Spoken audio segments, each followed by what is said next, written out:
Wel, y peth wedi sylwi ynglyn â ffilmiau 2010, bach iawn o ddychymyg. Mae chi lot o remakes, lot o sequels, a lot o ffilmiau yn dod o cyfryngau gwahanol fel o nofelau o comics, ond wedyn mae hwnna wedi bod yn debyg i ni ers rhyw flwyddyn.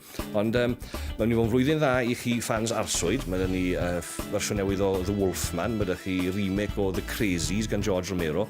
Hefyd, mae chi remake o Nightmare on Elm Street. Sa'n gwybod pam fydde eisiau hwnna hefyd.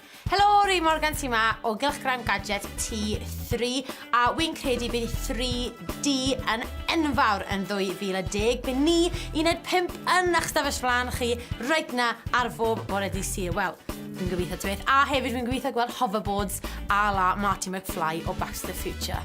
Please!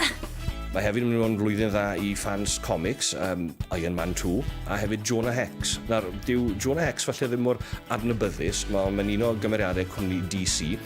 Cowboy yw e, gyda rhyw graith weird ar ei wyneb. Josh Brolin sy'n mynd i wario fe, wedi gweld y trailer, a sefyll sy'n mynd... Ar ben ni Sex and the City 2, pam?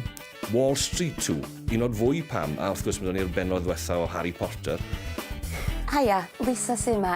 Artist dwi'n meddwl sy'n mynd yn fawr yn 2010 ydy Rocks. Os fyswn i'n disgrifio eich cerddoriaeth i, sy'n i'n deud bod o'n gymysgedd rhwng Amy Winehouse, Corinne Bailey Rae ag Adele. Mae hi yn brysur gwneud enw ei hun, mae di ymddangos ar Later with Jules Holland, ac mae yna un o'i chaneuon hi yn cael ei defnyddio mewn hysbyseb coli'r poblogaidd. Felly, Rocks i 2010.